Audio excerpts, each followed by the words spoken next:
All right. Hello, home service pros. Welcome to the Battle Plan Marketing Podcast, episode number 123. Today we have special guest on the show, Mr. Tom Howard, who is an executive with Service Titan, but also owns 6 service companies themselves in AC, plumbing, and pest control businesses in California, Nevada, and Phoenix. So without further ado, let's welcome on the show, Mr. Tom Howard. Welcome to the Battle Plan Marketing Podcast for contractors. Get actionable advice and tactics on how to grow your home service company, plus interviews with industry experts dropping value bombs in marketing, sales, and operations. And now, let's power up your home service biz with your host, Mark Ambrose of Battle Plan Marketing. Tom, welcome to the show, sir. Hey, thanks. Glad to be here. Really appreciate it. Yeah, really appreciate you coming on. So let's dive right in. You got a lot going on there, obviously, Tom. So, tell us what you do, who you do it for, and how your company helps them. Sure. I do air conditioning and plumbing mostly for my companies out of Fresno, California, Sacramento, Visalia, Beverly Hills. And I also have a company in AC and plumbing company that I'm a partner in Las Vegas, and then a pest control company in Fresno. Early on, I was an early user of Service Titan, the software, and founders asked me to come join that team. And so I told them I still have to own my companies, and they said, that's fine. We just need you to advise on things at Service Titan. I said, that's fine. I'll do that as well. So I took on an executive position at Service Titan. That's my full-time job. And I oversee the other companies remotely. Nice. So you have managers in all the service companies? Yeah, they each have their own general manager, their own service manager, marketing manager, et cetera. Nice. What was your first service company? Let's start there. The first one of any substance is my largest one now. It's Lee's Air out of Fresno, California. And back at that time, it was about 1.8 million in sales. That's when I was able to purchase it from the previous owner. Nice. And yeah, it's doing pretty well now. It's about 37. Well, we should do about 37 million in sales this year. We were just shy of 30 million last year. Super. Awesome. Nice. Congrats. How long have you owned that company there? Since 2012, I believe, is when we started that process. About a decade, a little bit more, yeah. 11 years. What did you bring into that system that increased your sales so drastically? You're like, 40x or 20x? Yeah, I mean, really, there's a few things that we did. One of these is going to sound self-serving, which is we implemented Service Titan. It was a big deal. Yes, it is a big deal. Yeah, when we did that, though, we were able to start tracking our marketing a lot better so we could tell what was effective and what wasn't and start canceling stuff that's not working. From there, we were able to start implementing processes and procedures. Now, Service Titan was more the backbone of it, where you still have to have good ideas and you have to run your business. However, you can set up things like required reports. So when we said, okay, we want to force everyone to fill out this form on every single job, we could create the form the way we wanted it with all the answers and things the way we want them. And then we could say, okay, every time we're on a maintenance call, I want the maintenance form filled out. And we could start enforcing those things where we couldn't really enforce them before. And now our business was running on a process instead of every person for themselves kind of doing their own thing. Right. And it's funny, before that, we always talked about how we have processes and procedures, but the reality was that they were written down in a book and sitting on a binder on the wall and collecting dust. And what was the point of having a written procedure if no one actually knows what it is? Right. But once we had a process in place that could enforce all those things, we really started to take off. From there, We started using automated alerts and automated reports, and one thing led to another, and we were able to really, bolster our business. Nice. So the technician, when they were done with the job, they would get a form to fill out. Well, in some cases, you can trigger them early on in the job. So, like on a maintenance one, I want the form to show up as soon as they arrive at the job site. And with Service Titan, we have GPS coordinates on the truck. So or on the iPad, as soon as they get to the job site, it clocks them in, and then it starts the process saying, okay, this is what you need to do next. Nice. So they have their checklist right in front of them. So your SOP is right in front of them, not in a binder, in a drawer, in a desk, in the back. Yeah, and we, like everyone, we had the 6 million excuses from our people of, well, I couldn't find the form. I didn't have it. That's why I didn't fill it out this time. I don't know. Right. 87 excuses. And then before you know it, no one's following anything. They're just doing their own thing the way they want to do it every time. And at that point, you don't really own your business. Your business owns you. Yeah. And Yeah. I want to own my business. Yeah. In that location right now, we have over 150 employees, constantly looking at growing and optimizing and that kind of stuff. Nice. How do you, well, let's go back to Service Titan there. So let's talk about CRMs for guys who maybe don't have them out there. What is the benefits of having a CRM and then B, maybe upgrading from like Jobber or House Call Pro up to Service Titans of the world? Yeah, I mean, for those of you that don't have it, I mean, there really isn't a reason to not have a CRM of some kind now. I mean, the ones you just mentioned, Jobber, House Call Pro, they're pretty inexpensive. You can operate a 2 or 3 person company off of those without a problem. I don't mind. I'm an executive at Service Titan, but I have no problem telling people with really small companies, hey, go to one of these other CRMs that are out there. And having something is a lot better than having nothing. I've seen people try to run off paper. I've seen them try to run off of a Google Calendar. Come on, the year's 2023. We're way past that now. We should have been on. I can't remember a time. Shoot, I used to work for the company that I later bought. And even back in 2006 or 2005, actually, I got hired. We already had a CRM. Yeah. So, I mean, there's just no reason not to. If you're in business, it's a business. You're no longer a plumber or an HVAC tech or whatever. You own a business now. You gotta run it like a business. So agreed. Yeah, and once you start getting bigger, then you're gonna need some. You get to 4, 5, 6 technicians. You're gonna need something that can really help you run your business in a bigger way and start optimizing and automate things like. I hear business owners all the time say, oh, well, I say, well, you should be emailing your customer after every job, or you should be closing out the job with them, or you should be calling them, and you should be doing all these things. They say, oh, yeah, Johnny does it, or Sally does it, or they're responsible for sending out marketing emails. It just never happens. Yeah. Johnny or Sally or whatever, they go on vacation, they're sick, whatever, they forget to do it. And then they come back and they realize you're not paying attention anyway, and they quit doing it. The reality is, if you have an automated process through your CRM that does it automatically, you just got that edge. Now you don't have to have that extra person that just sits there and sends emails all day or, processes reports and those kind of things. It just gets taken care of, and it's a no-brainer at that point. Yeah. It's just a checklist automation. Whatever you can automate, we should automate. Yeah. So a review is going out, right? And all these things are automated. So reviews are going to grow, and Sally and whoever, can do other jobs instead of. Or even, I mean, what if the technician gets out that job site and that job didn't sell because the technician wasn't that great at selling, or maybe the customer it wasn't the right time for them, or maybe they just didn't have the funds at the time, or whatever. They want to wait till next summer. What are the chances that Johnny and Sally are going to be looking at that job that day and just making sure to put that in a list to contact the customer?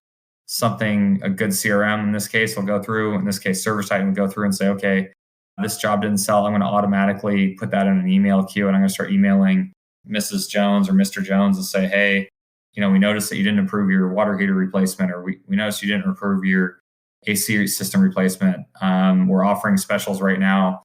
Is this something you want to buy? And click here, and they click there, and then bam, they can get their financing or whatever else going. I mean, there's just a lot of stuff that you got to start thinking about. And the reality is that the people that are taking advantage of the technology are the ones that are growing. Yeah. And we can't just sit around and say, well, I'm just a technician and I'm going to be the best technician in the world. I'm like, well, that's great. The reality is that the biggest burger places in the country and the biggest grocery stores in the country, the biggest burger place isn't the one that makes the best burgers. No. Plain and simple. It's the one that can train thousands of people that can make burgers that are pretty good and put them out. You got In-N-Out Burger, you got McDonald's, you got Wendy's. Right. I mean, I don't think anyone would stand there and say that they have the best gourmet burgers. But for crying out loud, they're actual strong businesses. Yeah, instead they got great systems. Yeah. Instead, we are usually technicians that were out in the field. I was an installer before I started and buying businesses and things. And for some reason, because of that, we think that being the best technician or being the best installer is what makes the best company. It's ridiculous. Yeah. Same exact, good analogy, good comparison. Yeah. It's all about systems and stuff. One of the things I love about Service Titan is, speaking of what unsold estimates, right? Is, you could set it, I think you need the Marketing Pro, correct me if I'm wrong, but you can set automated emails to go out. You design that email and then it goes out, whatever, every 30 days or however you set it, to unsold estimates. But the other beautiful thing I like about that is it has the link in the email to the original quote. Right. So if the person had gotten 6 quotes or whatever the heck, they click on the link. Oh yeah, there's my quote, and I'm good to go now. Let's pull the trigger. And you can do things like set automated alerts too that say, hey, I want to notify the salesperson whenever someone opens an email like that. So the salesperson left that estimate and Mr. and Mrs. Jones are opening their email, and that salesperson gets a text message saying, hey, Mr. and Mrs. Jones are opening your email right now. We trained all of our salespeople to start calling them as soon as that happens, because that's the time that they're looking at it, thinking about it. They wouldn't they just blow over and just mark the email as read and just move on if they weren't thinking about it. Right. Well, that salesperson loves to be able to call them. And sure enough, the first thing Mr. and Mrs. Jones say is, oh my gosh, I can't believe you called that. I was just thinking about you. I actually have your email open right now. Now, your honest technicians are going to say, or your honest salespeople are going to say, hey, look, like, yeah, I know. I got an alert. Let me know you opened it. I was wondering if you have any questions, and I was wondering if I could help you. The other ones that are not as honest are going to say, oh my gosh, that's amazing. What a questions. But the reality is I want them on the phone at that point, trying to close that deal. Yeah. Yeah. They're top of mind. Like you said, that they opened it. They're still interested. Yeah. And that can all be on. And the honest guy is the better, or gal. Yeah. Because it's once again, it's showing, wow, you guys got impressive systems. I open an email, I get a call, 5 minutes later. I don't know why they would want to hide that. Yeah, you want to send that message that we really have our act together. We know what we're doing. If this system goes down in 2 years, then we're going to be on it and take care of a warranty call for you, and we're going to stand behind our system, and you're not going to have anything to worry about. Yeah. So. Yeah, it's an awesome system. We have clients who use it. We're in their Marketing Pro system using it, sending out emails, creating audiences, sending out direct mail. Yeah. Service Titan is absolutely an awesome sales and marketing CRM, and everything. Not just that, it's tracking everything. So you track all your texts and who's getting jobs done, who's getting good reviews, who's getting bad ones, right? That's all kinds of stuff. Yeah, I mean, to this day, since I don't really work in my business, I have to run it remotely, and so the automated reports, I can set up a report for just about anything I want. And I get them every morning. I think it's 6 a.m. the email gets sent out. I usually am checking them by about 7 or 8 a.m. and I can see how my company's performing. And when you're running, in this case, 6 companies remotely and you're not there, I won't say I'm running them, because I guess that does a disservice to the general managers that run them. But I'm overseeing them and answering questions. There you go. Yeah. And we're doing last year about 78 million, or we're on track for about 78 million in revenue. And it's really hard keeping up with all that revenue and making sure it's going to the right spots and you're not falling apart. But when you have a system that's telling you where to look and the issues that are happening, and you can talk to that general manager at that point and say, hey, I noticed this is going on, or I noticed, our close rate on our sales are going down. Is there something going on? And they come out and say, yeah, by the way, we lost our primary financing vendor. It's really hard for us to get secure financing right now. So we're switching so that we can get, our financing rates back up. Okay, great. At that point, I know I can rest easy. I know there's an issue. I know that it's under control. I know that it's being solved. And then there's going to be other times where the general manager says, hey man, I could really use some help. We're failing here. I don't know what's going on. What do you think? Mm-hmm. At least at that point, we've instigated the conversation, started working towards a solution. Yeah. And at that point, those are my favorite ones, because those are the times where I get to spend the time and really think about a problem and get to the bottom of it and work with my general manager instead of calling, him or her and saying, hey, you've got to get on this. I can't believe you failed. You're terrible. The reality is I can tell them, hey, I've been there before. I've been in the trenches, at the same time. And let's figure this out, because for you and me both, I lose profit and you lose your bonus if we don't hit this. So let's figure it out. Nice. Well, you built that culture, obviously, of open door, come to me first with the problem. Don't hide it. Don't try it. If you're struggling, come to you and let's discuss it. Let's see if we can solve it together. So that's, that's building culture. If they were scared of you, they would not be coming forthright, and maybe that problem gets a lot bigger before. So hats off to you there. Thanks. So Tom, let's talk about 6 different businesses, three different industries, and you started in HVAC. Tommy Mello. I'm sure you know Tommy Mello. Yes. Yeah, I was on the board of directors at A1 Garage Door. Oh, there you go. Small world. I was talking to Tommy this morning, actually, and we were just joking around on the phone. That's funny.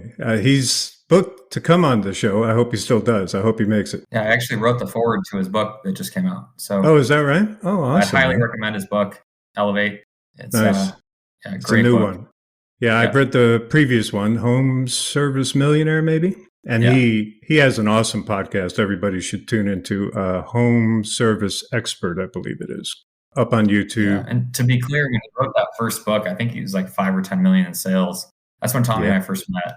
And this last year, he's clearing 150 million in sales and just going to the moon. And recently sold part of his company to Cortec. Yeah, it was great.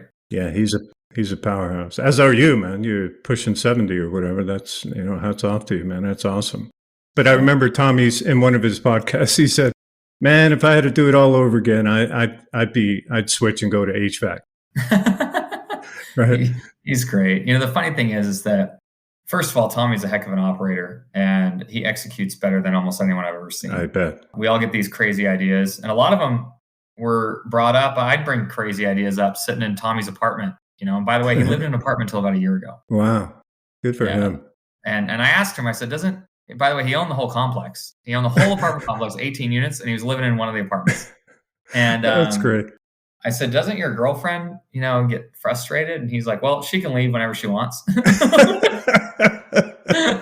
It's great attitude. Anyway, it's all about the game for Tommy. You could tell. Yeah, he executes amazingly well, and he would do great in any industry.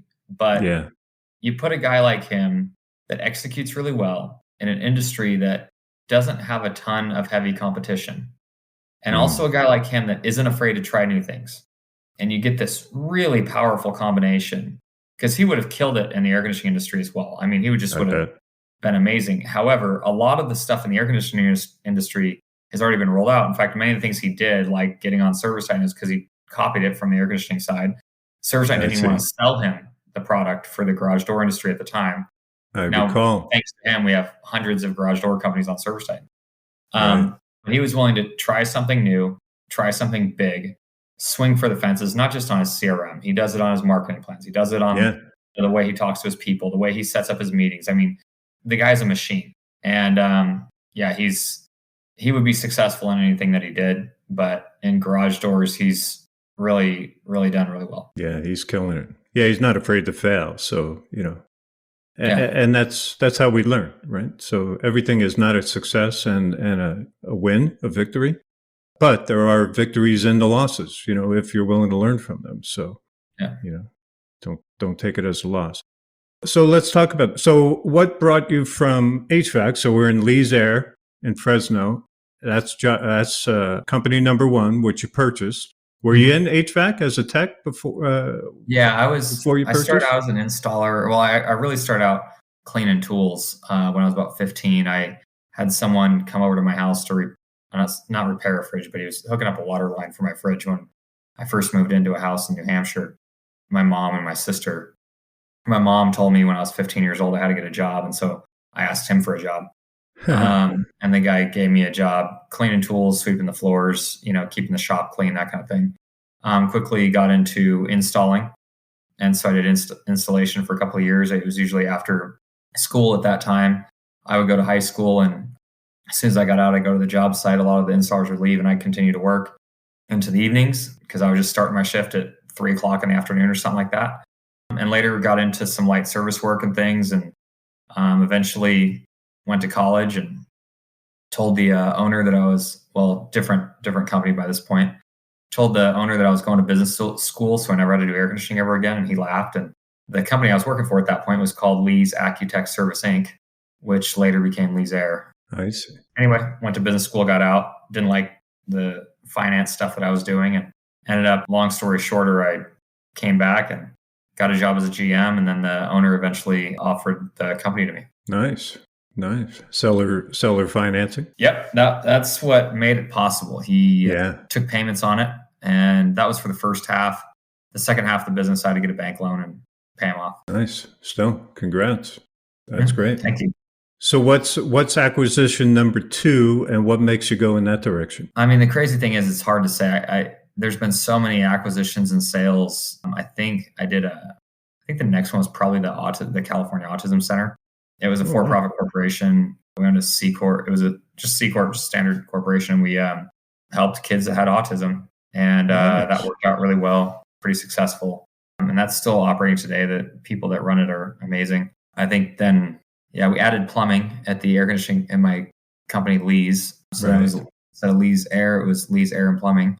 Yeah, then we did a bunch of acquisitions of really small. We typically did really small mom and pop shops that we just get the customer list and some assets and things like that. Very little.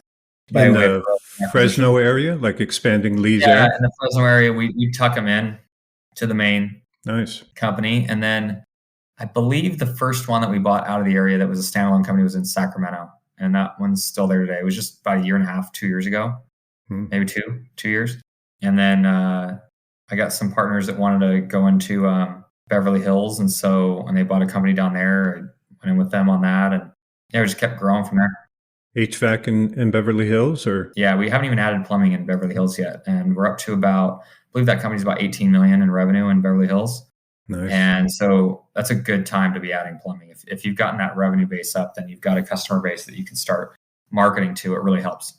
Yeah, agreed. And so is maintenance plans a big part of your HVAC business? Yeah, it's not so much on plumbing, but definitely on the HVAC side, it's a big portion of our revenue. Not as much as people think. I mean, in Fresno, like I said, we'll do about 37 million in revenue this year. But if I look at it, we only have about 3,500 maintenance agreements there on the residential side. Low cost. We have a small commercial business as well. Yeah. Yeah, you're not making money on it really. It's just keep you top of mind, keep you stay connected to the client. So you're the one they call, right? Do in the off season. But if we're ever selling too many of them, I just raise the price. Because the reality is, if you have too many of them, you end up having to hire more people in the off season, then they end up not being able to get all the maintenances done. And then the summer comes, and then now you're behind on maintenances, and you're running maintenance calls when you got demand calls coming in. You can't get your systems replaced. I fought a lot of people on that. I mean, I look like the black sheep of the industry saying that, I don't believe that maintenance agreements are the end all be all of our business. Right. It was back in the days, Ron Smith wrote a book called HVAC Spells Wealth. He's kind of a icon in our industry. Back then, before Facebook was around, I mean, when you were icon in the industry, is because people really knew you. You were going to a lot of conferences and things. And in that, it talks about the necessity of maintenance agreements. And the reality was back in that time, people bought and sold companies based on how many maintenance agreements you had. Now, I've been a sell-side consultant for multiple companies. I was part of, like I mentioned, A1 Garage Door when they sold. I was part of selling my company in Las Vegas right now. And we're approaching, I don't know how many employees we have, but we're way over 20 million. I can't say exact numbers because it's under NDA right now, but way over 20 million in revenue in Vegas, and should be way over 30 next year. And by the way, we only own that for like a year. Wow. We had very few maintenance agreements to have on there, and we're making that kind of money. Wow. And it's very, very profitable. But the people that bought the company never even asked us about maintenance agreements. Really? Is it? I mean, it's more of a checkbox. They're going to ask you, do you have recurring services? Yes. Okay. And they move on to the next question. In the old days, 20, 30 years ago, everyone wanted to know how many you had, and there was multipliers, and they put on them and how much. They actually gave you a dollar amount for every maintenance agreement you sold. Well, that was back in the day when franchises were huge and things were going. And the reality is that that's not how people value businesses today. Interesting. So, and they also have realized, I've talked to some people in the industry, including like Ken Goodrich actually lives in the same neighborhood I live in. Ken Goodrich from Gettle. Yeah. And he's like, Tom, I've run this math 6 ways from Sunday. I can't make money on maintenance, just running maintenance calls all the time. Now, he's invested heavily in a company called Smart AC, where they're trying to figure out ways to be able to monitor the AC system and only have to do maintenance when necessary. Because the reality is that everyone said, well, yeah, but you can sell in the off season, that kind of stuff. And I was like, there's two things that are happening. Either one, you have really good salespeople And if you have really good salespeople, when you go into that house, you're going to sell everything the first time you're there. You're going to sell the water heater and the air conditioner and everything else. Or two, you have really bad salespeople.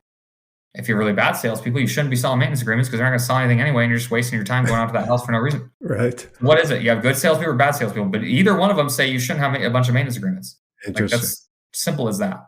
Yeah. Now, I could see it in the HVAC business, like you're saying, it could bleed into your summer, and then now it's a problem. Oh, it's terrible. It is absolutely. Most people don't realize that. It's like just do some simple math. Even at 3,500 maintenance agreements, if I've got, let's say in Fresno, I think I got 25 technicians, and they can do 4 maintenances a day. So that's, and honestly, 4 maintenances a day is a lot, including drive time. You've got to run out there. I went there because I didn't believe a lot of this stuff that I'm saying right now. And I was like, I got to try it myself. Like, my gosh, if I'm actually standing there in the house with the customer, building value and giving them a true maintenance and making sure they're actually getting good value for what I sold them, it's going to take a lot. And I'm not going to have a lot of time to sell them anything. Yeah. So even if you do 4 maintenances a day, just to make this simple, and you have, let's say 25 techs, that puts you at 100 maintenances. That means at 3,500, I mean, like that's 100 maintenances a day.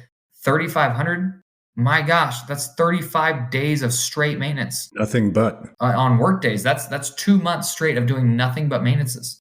So if I get a bunch more maintenances, that's like my whole spring. Yeah, I could see that. And by the time I get that done, I got the fall. And so every time I talk to the general manager about selling maintenance agreements, they're like, oh yeah, we're selling more. I'm really worried about how many we're going to have for the on season. I'm like, well, 2 things. 1, increase the price on brand new units. The reality is brand new units have a lot higher level technology. They have a lot more stuff you should be checking. There's a lot more stuff that could go wrong. But 2, why are you charging a low price or giving them a free year of maintenance or whatever just to get in? I've even seen software companies out there posting that, yeah, look at how many maintenance agreements we sold. Look at how great we are because we sell so many maintenance agreements. I'm like, oh my gosh, this is terrible. This is absolutely terrible. Like, if you want to make real money and grow a company really fast, maintenance agreements is not the way. It's just going to slow you down. So anyway, what I do is I typically raise the price on the smaller ones, on the younger ones. On the older ones, I make sure I'm not giving them discounts to get in there, and I make sure I charge a decent price for the value that we're providing. And if the customer doesn't want to do it, fine, move on to the next one. I've got plenty of leads coming in and plenty of calls coming in to handle the stuff that I need. And I do not want to miss one new customer call in the summer because I've got to go do a maintenance for a system that's, by the way, 2 years old and honestly probably doesn't even need any maintenance. It's fine. Yeah. And you're giving up a 5-digit a sale potential. Yeah. Oh yeah. I mean, it's definitely a 5-digit sale. My average ticket in any given month, in April of last year, we're going to April now, but I was looking at April last year, my average ticket on a new system install is $24,000 average. Yeah. Now, granted, that includes some duct work and some indoor air quality and all that stuff. So I'm going to miss a $24,000 sale because I'm doing a maintenance for a system we just installed 2 years ago. And by the way, their filter's clean because we sent them the filter, and like the coil's clean because it hasn't run for a while. Like, I mean, what are we doing? Yeah. It's amazing. Interesting. Good take on that. That's beautiful.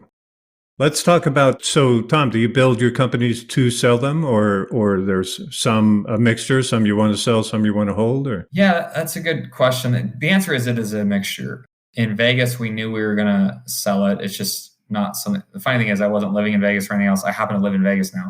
I moved here a month ago for some health-related concerns. I had some MRIs and stuff I needed to get, so it just was easier just to be in Vegas. It was hard to get a slot in California. But in Vegas, we knew we were going to sell it. We're going to put it together. I didn't want to be able to hold it long term because I just had too many companies. I promised my wife that I wouldn't be buying more companies, and sure enough, I'll win in Vegas. But in those ones that we know we're going to sell, we build it for the people that are going to buy it. Right. There's nothing worse than building a company and just trying to offload it and offloading a giant pile of junk, and then everyone's going to find out what you do in the industry, and they're not going to want to buy anything from you. Right. So when we built it, we kept it separate, kept all of the service Titan accounts separate, all the bank accounts separate, everything separate. So it's nice and clean. We had separate branding. We had Dan Antonelli from Kick Charge Marketing come in. He did an amazing job, made Fetch a Tech, and which is great because you can do it for multiple trades. You can fetch a plumber, you can fetch a HVAC tech, you can fetch a electrician. We don't have electrical yet, but we will, at some point, I'm sure, because the brand makes it that way. Right. I had all the branding was just on point because you could say doggone good service, service that's a breed apart. Everything with our dog fetching a technician. Nice. And so we really made that clean marketing plan, branding. We made, kept it nice. And so when we wanted to sell it, it was really easy to say, look, all the books are separate, everything's separate, it's nice and clean. We can package this up with a nice bow on it, hand it to the buyer and say, look, you've got a solid company that's going to go forward for a long time. What are the buyers looking for? So you say, MRR is not what they're looking for, or, service agreements? Monthly recurring revenue is not, it's not something that buyers are putting at top of mind anymore. There's well over 70 private equity groups right now going to buy companies. What they really are looking for is bottom line profit. That's just plain and simple. Now, there's a few things I want to look at there is like consistency of profit. So with the one in Vegas, I've only owned it for about 14 months, and it used to be 3 very small companies that we kind of put together and stripped out some costs. So we didn't have the length and consistency that we would have liked to show the buyers. But I don't want to have to wait 10 years to sell this thing. We built it, we're good, and I need to move on and keep my wife happy. But they're looking for bottom line profit, consistency of that profit, and not only from year to year, but month to month. And that's the other problem with maintenance agreements. Typically your gross margins fluctuate a lot when you go into maintenance season, because your margins are going to drop as you're trying to go do these maintenances for cheap just to get in the door. Right. And I hear everyone tell me all the time, yeah, but you don't understand, it's about selling a unit. I'm like, my people sell air conditioners. That's their job. And so if they didn't sell it the first time, we got a problem. If that system is broken and we're doing a $4,000 compressor replacement, why were we doing that in the first place? You're doing a disservice to that customer, selling a $4,000 compressor. We got an 11-year-old unit. You should just replace it in the first place. Why am I doing maintenance next year to try to sell them the next time? This is it's asinine. It really is. So yeah, they're looking for consistency. They're looking for a good market. My company in Fresno would sell for a little bit less because Fresno is not a market that has the potential that Las Vegas does. Fresno gets 110 degrees in the summer, but it's only in the entire county has 1 million people. Vegas' total serviceable market has 2.5 million people. There's just a lot more room to grow. Right. And my company in Fresno is bigger than my company in Vegas. So you got a slightly smaller company with more room to grow. That's really looking good. They're also looking for longevity with the employees. If they come in and know that your employees are just planning on bailing out the day you leave, then they're not looking to do that. These people, the companies that are really buying and paying a lot of money for them, they're private equity companies. They're not companies that want to come in and turn wrenches. They don't want to become the GM of your company. That's not what it is. So if you don't have a succession plan in place that shows like, hey, I may be out of the company because I'm selling and I want to go sit on a beach somewhere in Tahiti, that's good for you. That's fine. What is your plan? Do you have someone in here that's been trained in order to run this company? Do you have policies and procedures that make it easier for someone to run the company? That's the real question. I look at my company in Fresno, and the former GM that was in there came in and he had 3 days of training and he was able to run the company and show growth and everything else. The next GM that I had to hire, he came from a different industry. He came from Orkin Pest Control, and he was a regional manager there, had 6 locations he was overseeing, and now he's running an HVAC company. And the reality is that a lot of the policies and procedures make it easy enough that you can kind of come in and figure your way out without having a giant loss in revenue or profit. So he came in and it was going okay. And now he's picking up those things. He's been through some seasons now and gone through the cycles. And now he knows how to push forward and push on the growth. Right. That's what they really want. They want something that's going to run itself, something that they can see as an investment. They don't want to buy your job.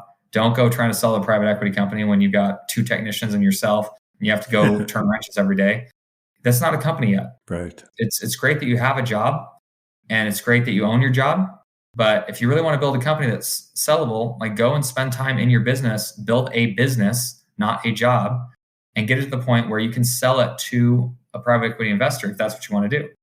But if not, just be happy with having a job. The only difference is you get to own the job. I hate it though when people say, well, yeah, but I don't have to deal with the boss anymore because I'm my own boss. I'm like, BS. Every one of your customers is your boss. Yeah. You just have thousands of bosses now.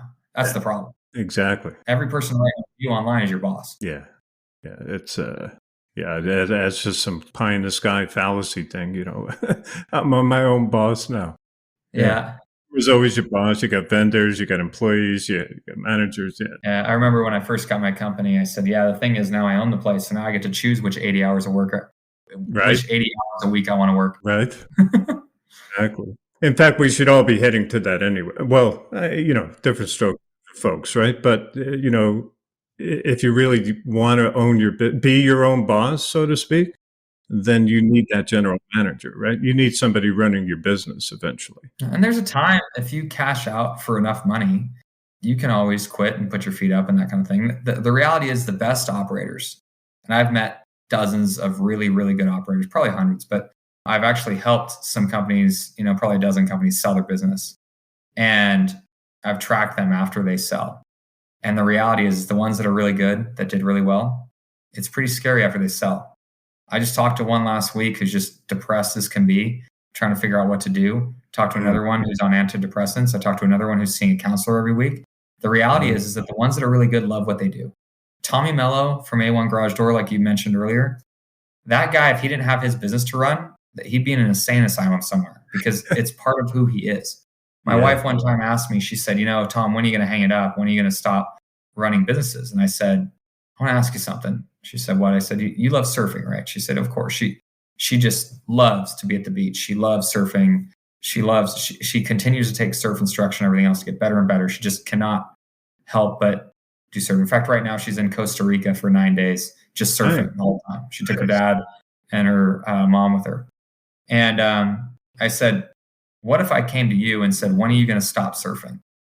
She said, well, I would never, why would I do that? And I said, well, that's your answer on why, when you ask me when I'm going to stop, I'm going to sell all my businesses. The reality is the money's great. It's afforded my wife and myself and my kids a lot of options in life, but it's not the reason I do this. The money is simply the scoreboard. The bank account is my scoreboard, like playing in a football game. No one likes to play football if you can't see the scoreboard.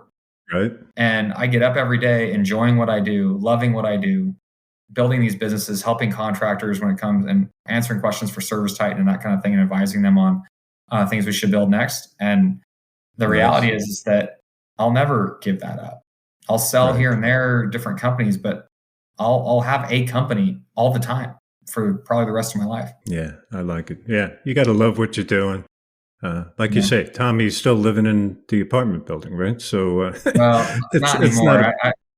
I was at his birthday party last month, and I'll tell you what, I was at his house. I spent the night at his house, and it was a long shot from that apartment complex. I think, he owned 18 apartments before in that complex, and I think his house now has more square footage than all 18 apartments combined.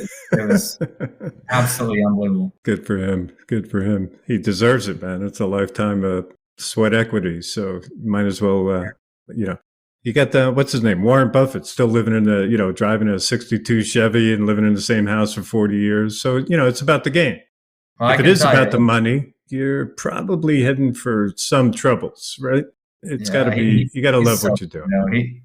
He was arguing with his girlfriend about a couch, and she found a couch online that she liked, and it was the exact couch they wanted. It matched another couch in the house, and it was $12,000.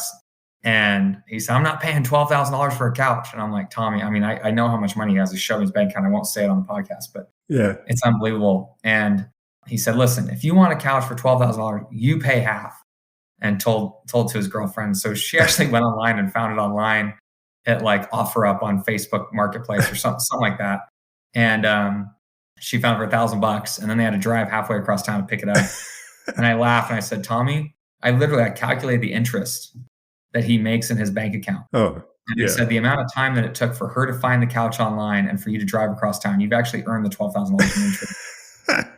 And he's like, wow, that's kind of nuts. But to each their own, he has his thing. But he loves the game. He just loves the game. That's great. That's great. And, he's super helpful out there, right? So now he's loving that game, but he's also teaching, right? So he's helping others. And I think that's the thing is there's a lot of garage door companies on Service Titan, and I love all of them. It's, I think the more that we can contribute as contractors to each other, and in the interest of camaraderie and growth, the better. Yeah, I agree. I'm looking forward to that. I just hear him. I've read his book. I listen to his podcast. So I'm super interested in talking with him. Okay. So Tom, Let's talk about, so let's go back, takeovers, or not takeovers, but, selling out to private equity.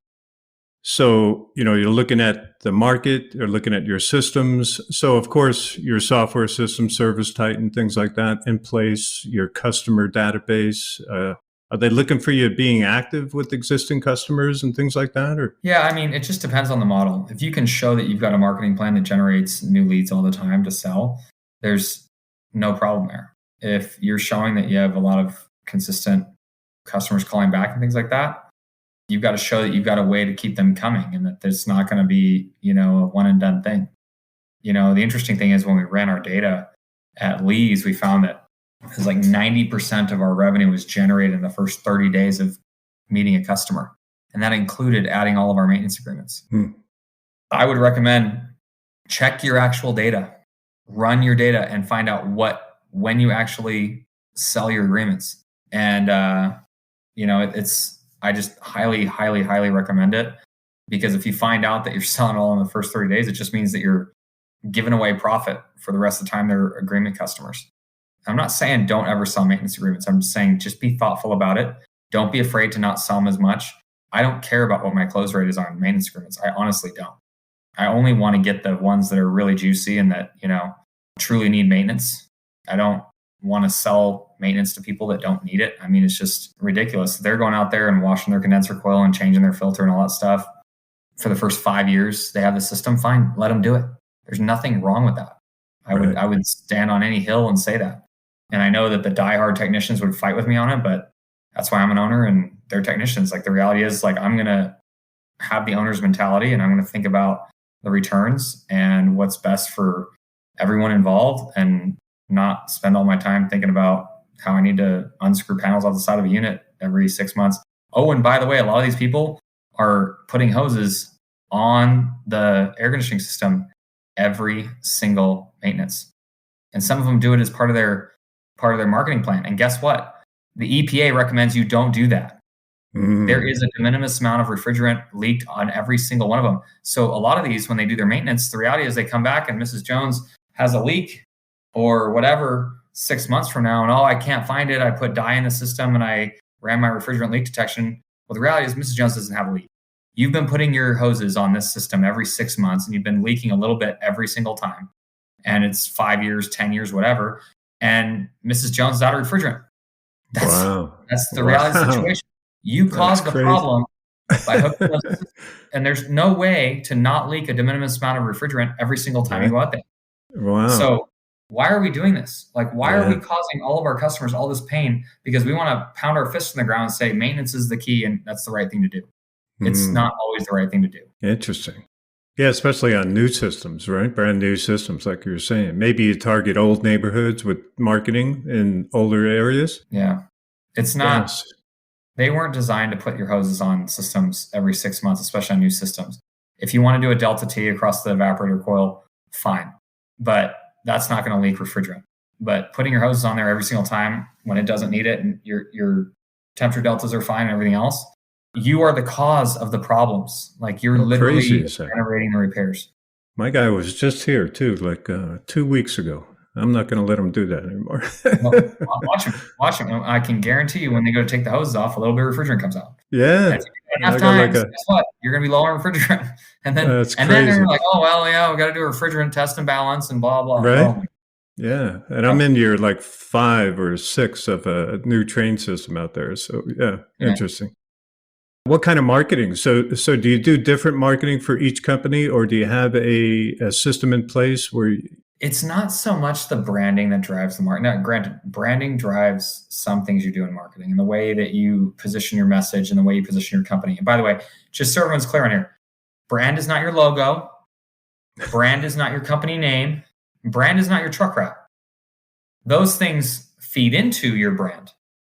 But a true brand, like if you go to Fetch a Tech on, fetchatech.com, it's got dashes in between Fetch, A, and Tech.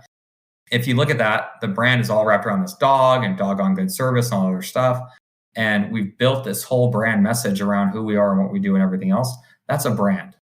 The taglines and everything else makes sense. If you're wondering if you have a good brand, do this. Dan Antonelli recommends it all the time from Kick Charge Marketing. He says, look, go on your website and take off your logo, just theoretically, put on your competitor's logo, and if all the rest of the text makes sense, then it's not a good brand. Wow, that's a good idea. I just heard him being interviewed on Tommy's podcast, actually. Yeah. Now, it needs to tell a story. It needs to tell a story, and it needs to be unique to you. So when we talk about doggone good service and service that's a breed apart, that would make no sense with someone else's logo on the right. Like why whatever XYZ company, the doggone good service, what does that mean? Whereas with Fetch a Tech, it makes sense because it has a dog fetching with a wrench in its mouth and all that stuff. And also, if it looks like every other AC company, you're just advertising for an AC company. Right. They just see it and it skips their mind. With us, they said, wow, your brand looks like it's some kind of laundry cleaning service maybe or something until I see the wrench. I'm like, good. I want you to think like, wow, that's a weird brand on a AC and plumbing company. I want it to stick in your head like, wow, so that when your AC system does break it, you remember me. Anyway, when I look at branding and when I look at marketing, I think about, one, there's certain areas that different things are going to work. So let's just say it's residential. And let's just keep that consistent for now. Residential. Okay. What works in Fresno doesn't work in Las Vegas and vice versa. Right. Now there might be some things that work. Like my cost per click in Fresno is much different than my cost per click in Sacramento when I'm looking at Google. My cost per click in Vegas is different. Direct mail works better in some areas than in others. It just depends. I mean, direct mail has been terrible for us in Sacramento. It's been great for us in Fresno. It's been good for us in Vegas. And I mean, for crying out loud, it's 2023 and we're sending out a tree carcass to people to, for them to look and call us, but it works. I would say whenever you're running your marketing, the key thing is make sure that you understand what's working, what's not. If you can do that, I told my people, look, I don't care if it's a pile of dog poop on a billboard, if it sells and it's not terribly offensive, like I'm good for it, but I need you to track it. And I need ways to do that. And if it's working, let's put more money onto it. And it's really helped us grow our marketing a lot. Yeah, that's tracking super important. Also that so I've worked with a couple of clients where once they got the software, Service Titan, we saw that we were getting leads from, let's call it PPC, right? Google Ads, search ads. But the problem was really in the booking rate, right? So the software will help you identify, it may not be the ads that are underperforming for you or whatever. It may be your own CSRs who are not turning those into booked appointments. Yeah, there's a lot to that. So when you've got a marketing plan, typically people track marketing and they track how much money they put in and how much money they get out. Right. Well, the money that comes out of that, like you said, call booking rate could be one. Let's say your marketing company is doing their job generating all the leads, but they're not booking the calls. Maybe your CSRs aren't trained very well. Maybe they don't know.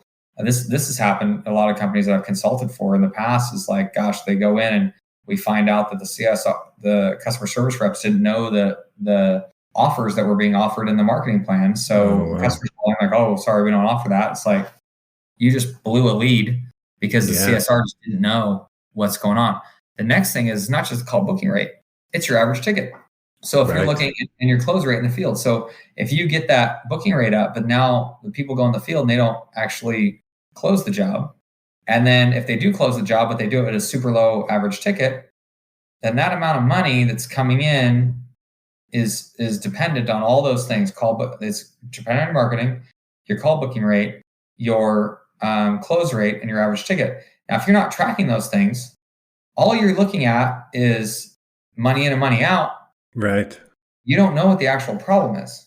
Exactly. You got to be able to dial it in and find out, like, okay, let's figure this out. Why am I sending Johnny on every single water leak call? Johnny never closes a water leak job.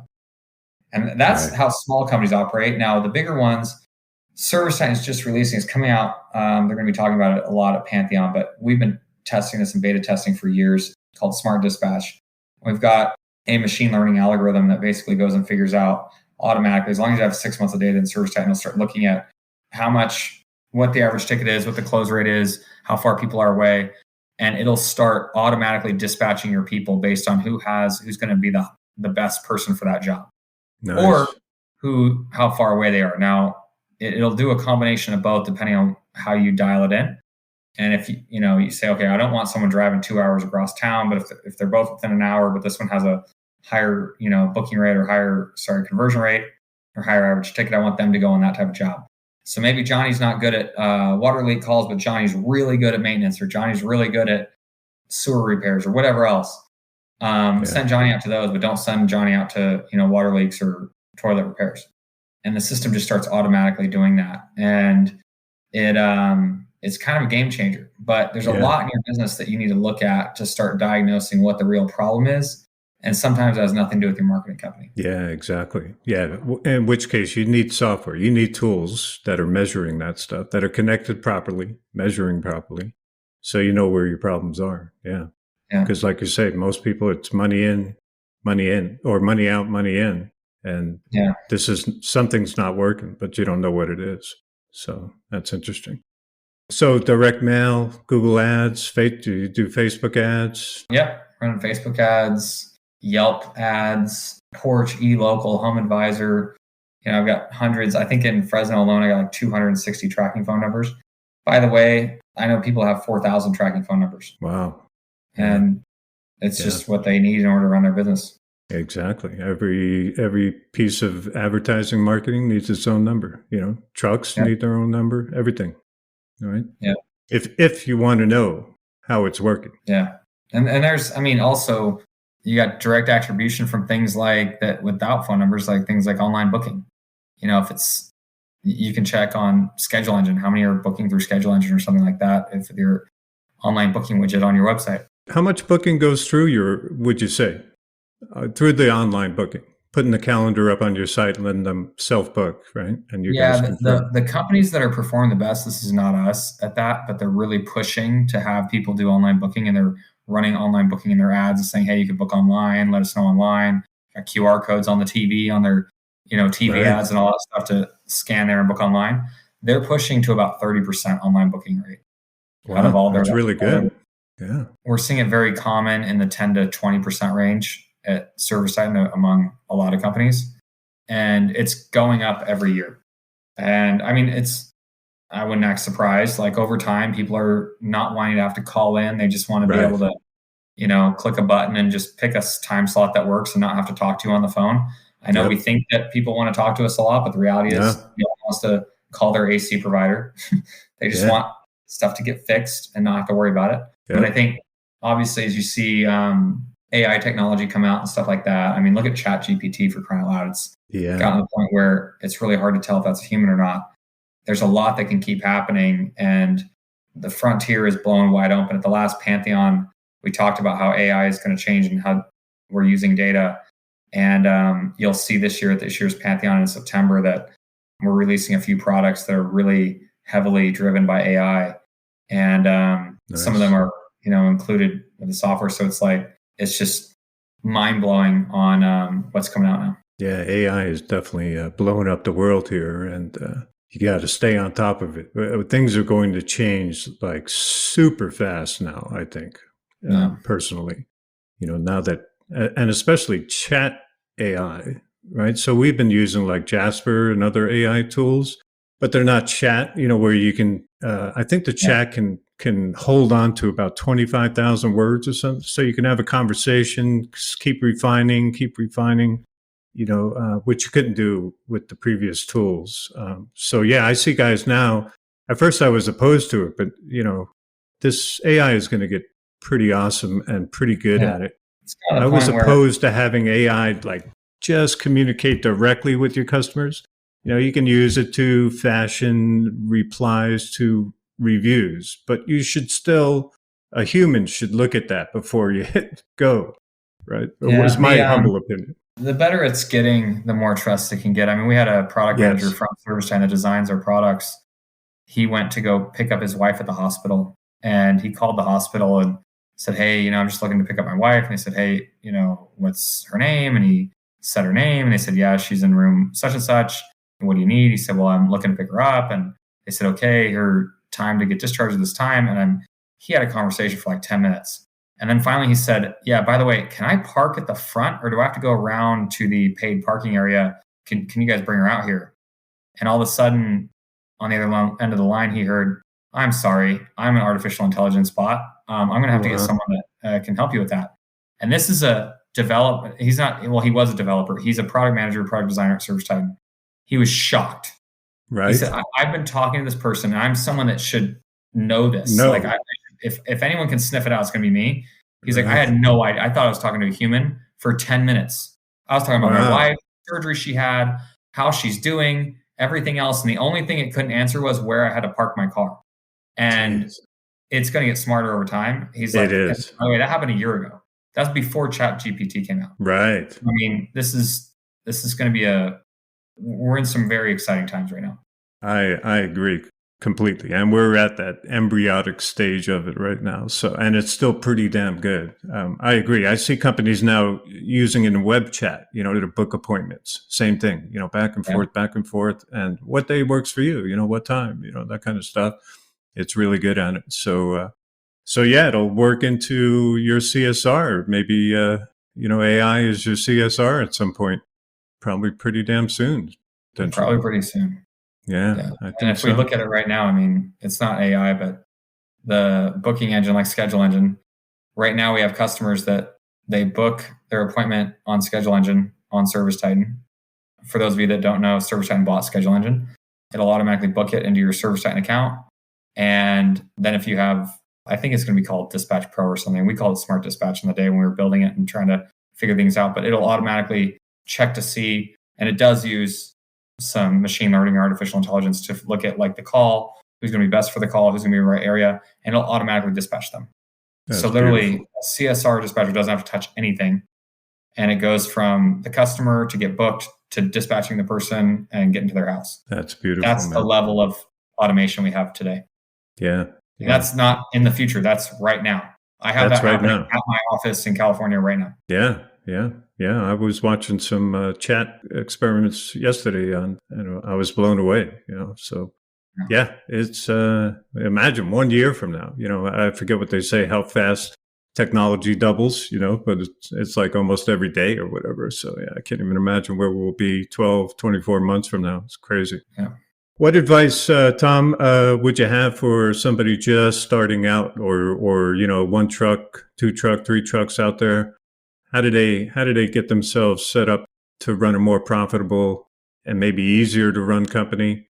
Or maybe with that, how do they set themselves up to sell their company? I mean, I think the big thing is that people really have to realize that running an AC company has nothing to do with being an AC technician or a good installer or something like that. That's and key. What they always want to do is they want to get the cheat codes.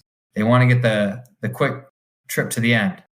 Go read a book, for crying out loud. Start learning about accounting, learning about, all this stuff. It's like, would I ever send a technician out in the field working on an air conditioner and not have them understand the refrigeration process or not understand electrical or anything like that? So no. So why in the world would you go into running a business and not understand accounting, not understand marketing, not understand business planning, not understand forecasting, not understand data analytics? And then they get surprised when they've been working for 4 years and they're not super profitable and they're not that big. I mean, the reality is that's like sending a technician out that doesn't know anything about air conditioning and expecting them to be a great tech. If you don't know anything about business, you have no business being in the field. So you don't have to go to college to pull it off. There's books to buy. There's podcasts to listen to. There's stuff like that. Now, some of it is very difficult, like accounting. The way accounting done in the double entry system in the United States and gap accounting and things like that, those are not intuitive things. You've got to have somebody train you on those. And you could do it in books. It's going to be difficult, but you can get it done. I mean, everyone talks about how Tommy Mello is so successful. The reality is Tommy understands the fundamentals of business through and through.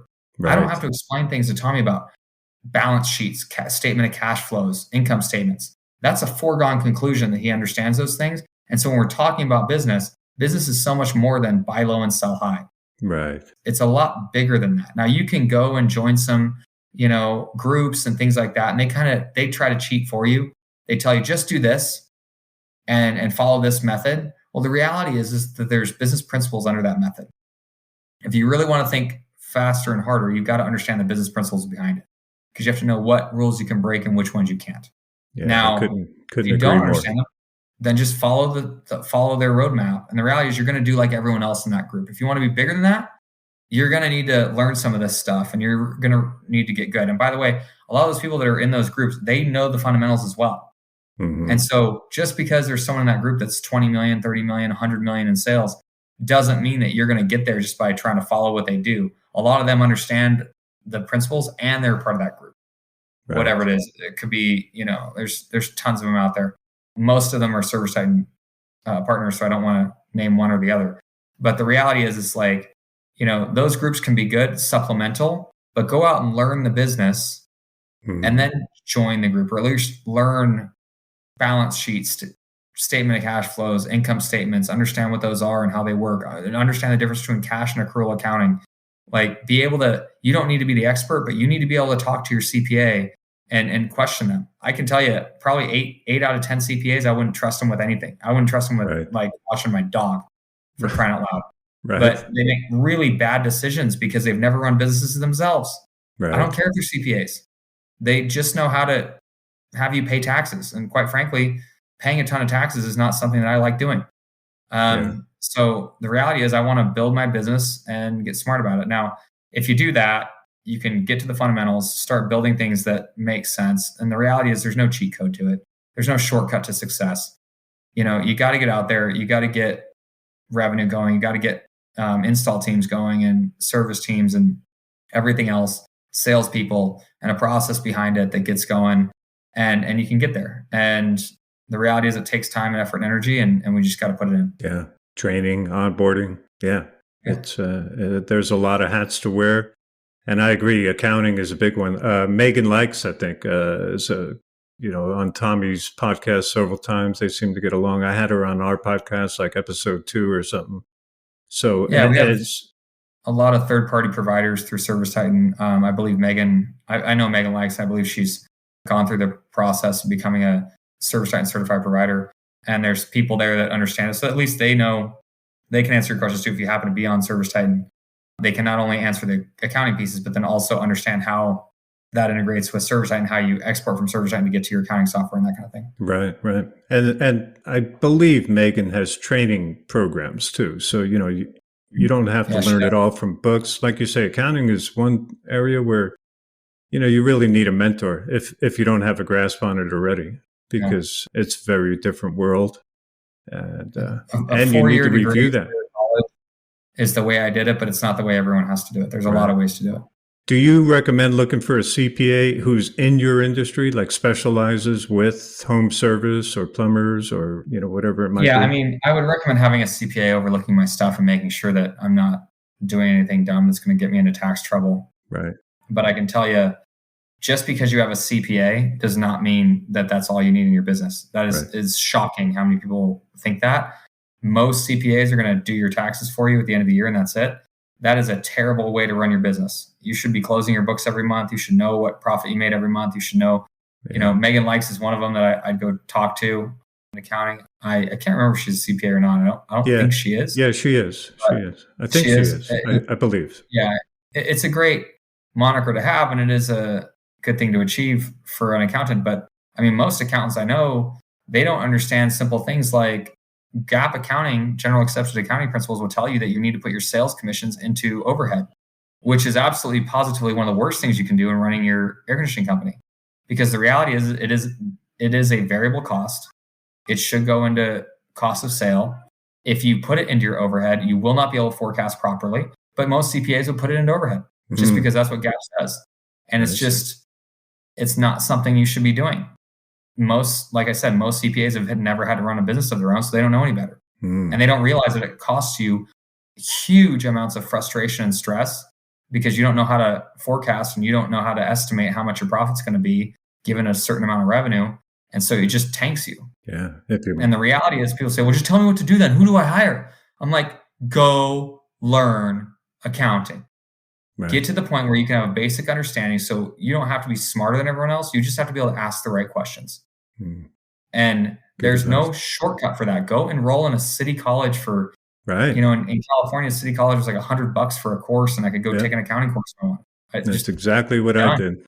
I did it for 2 years. Yeah. If you know you're going to run a business and the business is about numbers, you better learn the numbers. right? We How got they super work. excited saying you don't need a 4-year degree, and that's fine. It's true. You don't need a 4-year degree, but we should never confuse that with saying you don't need an education. Right. That's not true. Yeah. You do need an education. Yeah. You could get it out of books. You could get it out of meeting with people. You could get out of listen to podcasts and have mentors, but you need an education. Yeah. You find it somewhere. Yeah. Good advice. Great advice, Tom. Tom, let's wrap it up, I guess, here pretty quick. Sorry, we ran a little late there. No problem. How about a resource or two or a book or something that you could recommend out there to the listeners? Gosh, there's a lot. Any subject. I think there's a few things, some things that changed my company. The Toyota Way. It's about lean management. That was really awesome. It just depends on where you're at running your business. But if you're looking at building consistent processes that are streamlined and stuff like that, that cut waste, lean management is a way that Toyota figured out how to make things super fast and super efficient. And General Electric brought it to the US, and we call it lean management today. And manufacturing people use it all the time. It is the standard in manufacturing. In fact, it used to be called lean manufacturing. But the Toyota Way is a good book on it. If you're looking for something just fun to read about defying the odds, I'd say Ashley Vance wrote a book on Elon Musk that was a biography, and it's about 400 pages, and I read it in a weekend, and I'm terrible at reading. I'm really a slow reader, but I just could not put it down. Wow. It's an amazing book on the way Elon Musk thinks about building and processes and stuff. And if you're looking, for just a general thing on generally how to build a business, the E-Myth is a classic. And there's an E-Myth Contractor Edition now. It's a little yellow book. I highly recommend it. Oh, nice. I didn't know that was out. There's one that Ken Goodrich, a friend of mine, wrote on E-Myth, E-Myth HVAC Contractor. Oh, wow. That's great. From Gettle. How does he pronounce that? Gettle? Gettle AC. He's a 100 million plus company right there. Gotta be. Oh, yeah. Way over 100 million now. Yeah, way over. Awesome. Tom, you've been awesome, man. I thank you very much. Thanks to our listeners for their time. Again, Tom, thanks for your, putting in the time, the attention, sharing the knowledge and skills with the audience out there. I really appreciate it, sir. All right. Thank you so much. We'll see you. Have a great day, sir. All right. Thanks to our listeners out there for sharing their time and attention with us. If you like what you heard, please rate, review, subscribe to our podcast so you can notify the future episodes. Feel free to share this one on your social channels. Good luck out there and create a great day. Thanks for listening to the Battle Plan Marketing Podcast. To power up your home service business, for show notes, visit battleplanmarketing.com/podcast. If you enjoyed our show, please share it on social. Until next time.